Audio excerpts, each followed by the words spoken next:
Now we're going to practice using these equations. It says calculate the wavelength of light with a frequency of 4 times 10 to the 14th hertz. Hertz is the unit for frequency you'll often see, but when you see hertz, just think of it as being an inverse second, like this. We only have one value given to us in the problem, but you do need to know that both c and h are constants, they're not going to change. So you actually have three values known. If you look at these three equations, one problem-solving strategy is to list out the things in the question. So the question is asking about wavelength, and it gives us a frequency. The two equations, or really the one equation that links frequency and wavelength is going to be the one that also includes the speed of light. So you put all these together and you're going to use this equation, c equals lambda f, or c equals lambda nu. So what do you have to actually solve for? It says solve for wavelength. So we need to take this equation and rearrange it, and what we're going to get is lambda is equal to c over f. Now with this equation, we can actually substitute in the value that we know here. So we know 3 times 10 to the 8th. This is a shorthand that I actually use probably more than I should, but it's completely valid as long as you know what you're doing. When you see e, just think of that as meaning times 10 to the whatever. So it really does help to use this sometimes. Just make sure your teacher or your professor doesn't get annoyed with it. But it's going to be a 3 in the front times 10 to the, and then in this little exponent position, we're going to have an 8. It's just the coefficient e and then the exponent, which means 3 times 10 to the 8th, or 3e8. It really does save, at least it saves me enough time where I just wasted time to explain to you how you can also save time with it. So we have 3e8, or 3 times 10 to the 8th, and the frequency is given to us as 4 times 10 to the 14. And when you do your division here, you're going to get that the wavelength is equal to 7.5 times 10 to the negative 7 meters. If you were asked to determine this wavelength in nanometers, then you can do that as well. You'd have to convert. So let's try that out. To convert this to nanometers, what you're going to do is you're going to take this wavelength, which is in meters currently, and over 1, put meters in the denominator, nanometers in the numerator. You have to review your metric prefixes, but you have to recognize that 1 meter is 1 billion nanometers. Meters will cancel out, nanometers won't, and you'll get a number that looks a little bit more normal, 750 nanometers. That's kind of the reason we use nanometers a lot for visible light, because the numbers become pretty normal. They're in the hundreds. Here's one that says, determine the frequency and energy of a photon with a wavelength of 50 centimeters. Something important to note about this equation is that this equation tells you the energy of a single photon, not the energy of an entire beam of light, for example. So it says determine the frequency and the energy. Since we have to find two things, we're probably going to have to use two equations, which means it can involve multiple steps. We've run into a little bit of a problem already with the 50 centimeters, because centimeters is not the standard length for wavelength. So I'm going to take 50 centimeters, and I'm going to convert it to meters. If you were ever given something that is not meters for wavelength, you must convert it into meters to make it more useful. So knowing our conversion factors, 1 meter is equal to 100 centimeters. Centimeters will cancel and meters will not. And that'll give us 0.50 meters. Once we have the wavelength in meters, so that's our lambda, then we can use it.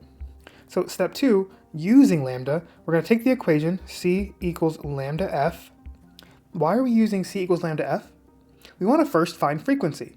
So this equation is going to tell us the relationship between wavelength and frequency. We are given wavelength, we have to find frequency as the first part of our question, and we know that c is a constant. So we can rearrange this equation and solve for f. So we get f is equal to c over lambda, and now you just plug in everything. C is 3 times 10 to the 8th, and then we have the wavelength, which we know as 0.50. We made sure to get wavelength into meters, that's important. When we do this, we're going to get a really large number, 600 million hertz. Now hertz is going to be an inverse second, so you can just write Hz whenever you solve for frequency using the normal standard units. We can also write this in scientific notation if you wanted to, which is 6 times 10 to the 8th. Of course, that's a shorthand for scientific notation. As a reminder, the real scientific notation is about 6.00 times 10 to the 8th hertz. But that's still like a really large number, so sometimes you might use metric prefixes, and you could express this as 600 megahertz. if you wanted to. That's totally optional. Sometimes questions or teachers will ask you to convert, but that really relies on you knowing your metric prefixes more than anything. So we solved for the frequency. We can actually circle this one, but they're all the same. Now for 3, the third part of this, I should say, the first one was really like pre-work, so I should really say like the second part of this. We're solving for the energy. Now we have 2 equations available to us, and you can actually use either one. You could use the first equation to solve for E because H is a constant that you can look up or you should have available to you, and then F is now known to us. But also H and C are constants that you can look up, and the wavelength was known early on in the problem. So either of these equations will get you the correct answer. Let's just use the first one. So the energy is equal to Planck's constant, which is about 6.63 times 10 to the negative 34 joule seconds.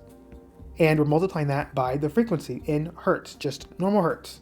And that's going to be 6 times 10 to the 8th. When you do that, you're going to get an answer that is actually really tiny, and that's normal because that's the energy of a single photon. So that's going to be about 3.98 times 10 to the negative 25 joules. But to be more specific, you might want to remind yourself this is really joules per photon. Photons are tiny, very, very tiny, so they have a very small amount of energy associated with them.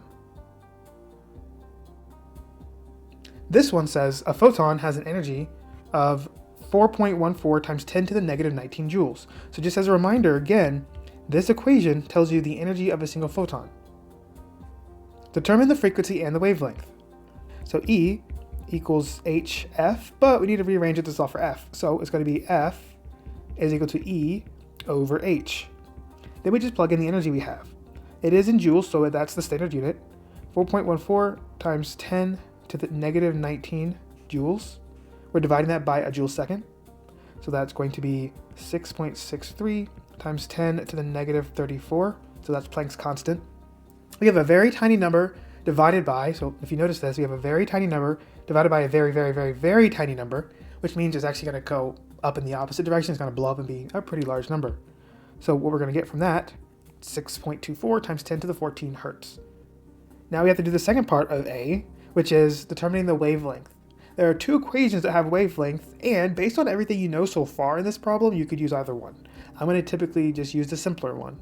So we're going to take the equation C equals lambda F, rearrange it to get lambda equals C over F. C is known to us as 3 times 10 to the 8, and then the frequency is now known, because we just solved for it, as 6.24 times 10 to the 14. So we have a large number divided by a very large number, so we're going to get a pretty small number as our answer. That's going to be 4.80 times 10 to the negative 7. But what are the units going to be?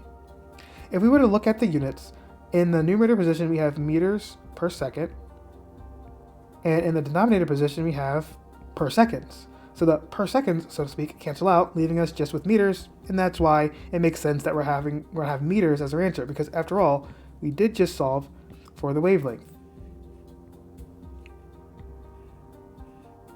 So it's important to keep track of what your units are and what they should be, because you will occasionally have to convert.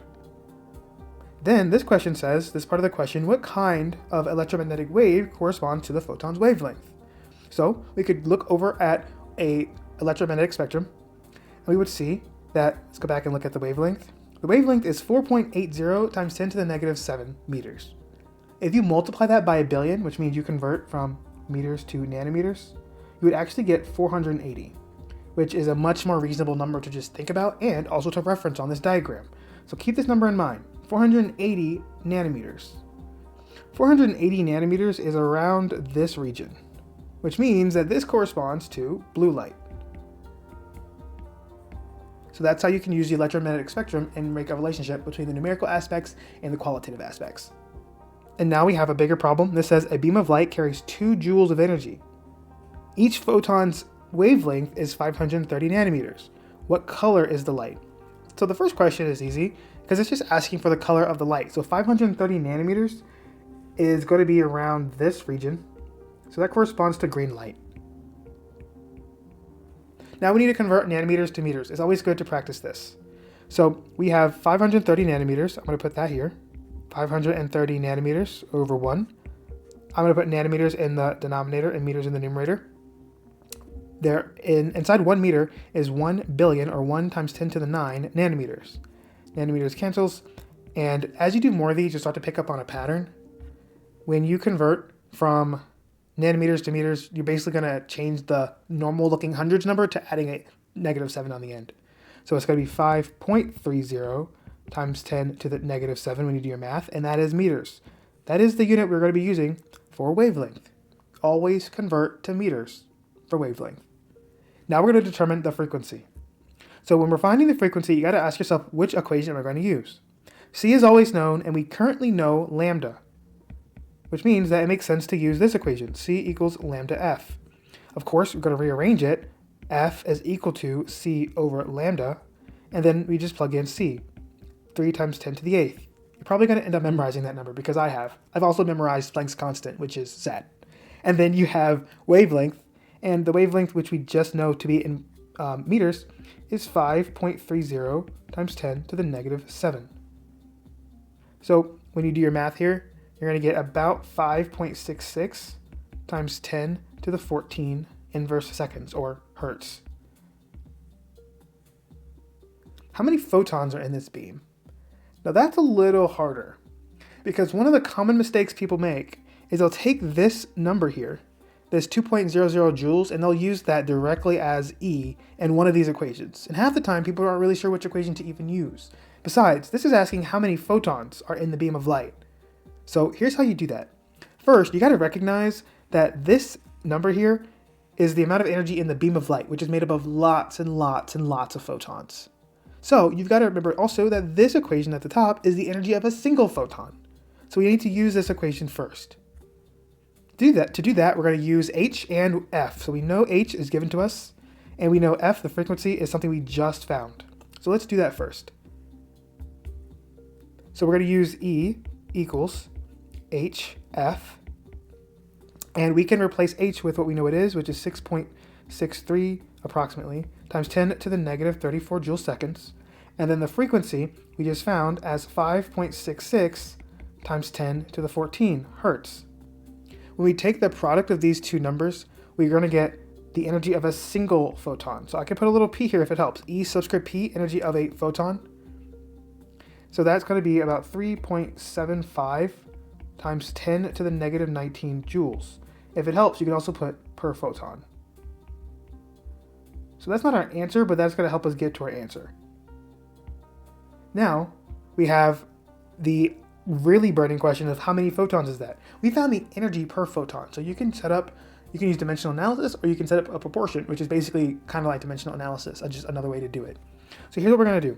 We have this number here, 2 joules of energy, which is a lot of photons. So we can do dimensional analysis like this.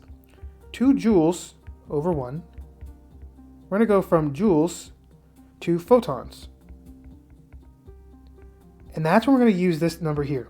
So this 3.75 times 10 to the -19 joules per photon is going to be our conversion factor. We know that a single photon, according to E equals HF, has that amount of energy, 3.75 times 10 to the -19. Joules cancel, photons does not, and that's going to give us an answer that's going to be huge, because there's a whole bunch of photons in a beam of light. 5.33 times 10 to the 18 photons. That's probably one of the harder questions because people get mixed up on what to do with that energy value. You just got to be a little bit careful here and remember that this equation tells you the energy of a single photon. So when you are asked how many photons, it's going to be a massive number.